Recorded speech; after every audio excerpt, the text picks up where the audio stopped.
Steadfast is about this defense company called Caliburn Industries, and the main character's name is Arthur. So you can see how it's a reference to King Arthur, because Caliburn is actually another name for Excalibur. So we have over 4 characters, about 5 to 6 characters in this story. Everybody has such complex personality, such a complex objective that they want to meet, and how everything twined together to create this world of Steadfast. So the idea for Steadfast initially came about when David and I were trying to figure out what to do. David did Toll. I directed Brazen, with which David was my co-producer. We also made Sure Shot, which was a 5-minute test just to see what were the things that we could do here in Singapore. What I feel really interesting and excited was to work with a group of people who were very international. And I also could not imagine how these group of actors got put together in the first place to be able to come together one half a day, and for my particular experience, one half a day, to be able to push out the materials that I was surprised that we pushed out. I wanted it to be very neutral. I wanted it to be an international film, and even though it does take place in Singapore, I still keep the location ambiguous, as I want the Singapore film market to reach out to other countries. So that was the objective of the film at the most basic level. Well, working on set on Steadfast has been very exciting.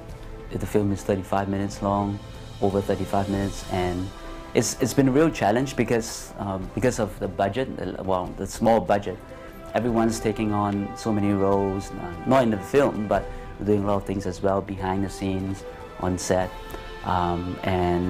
But we managed to, the producer managed to pull all these people together, and we have a lot of costumes, we have a lot of people working on set, very professional people, young people, mind you, young people, but very talented, very professional, and it's been a real joy working with them. Looking at the script, I think from producer point of view, producer-director point of view, I would say it's not impossible with money, but with a very limited budget, we really had to look through the script line upon line to see what can be done, what cannot be done. I always have this mentality that you can do almost anything. But we went through the script, we tried to put our resources together. We cannot get 5 casts, we get 3 casts. We cannot get so many number of extras, we just lower the number. But we always try to keep true to the script, to the story, to the world. So in Watch Steadfast, you can really feel the production value is there.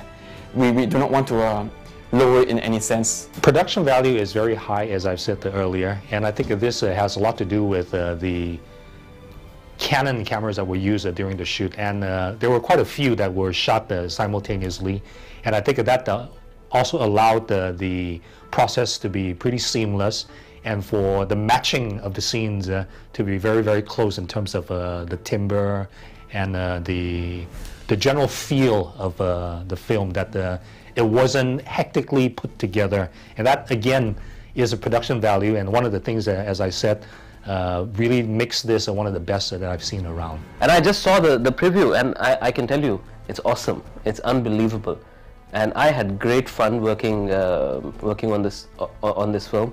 We were all professional, but we were never stressed because we were having fun. And well, the good thing is that because of that, most of the shots were done in a few takes. We didn't have to go through the whole day of takes.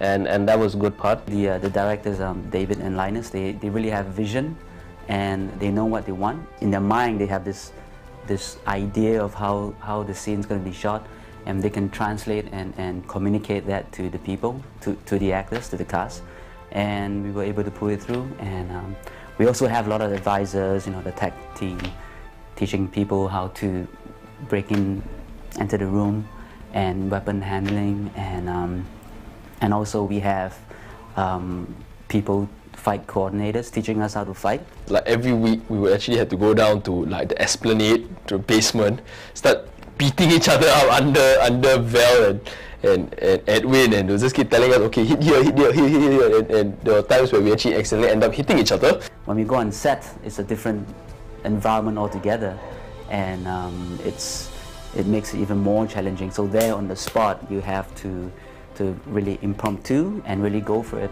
In fact, there's one stage where the cut wasn't yelled, so we were like, what do we do now?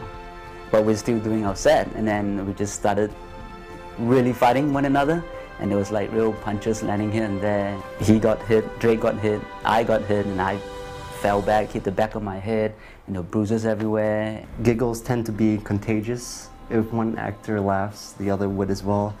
So this went on for quite a few takes. Yeah, David and Linus should do a blooper reel.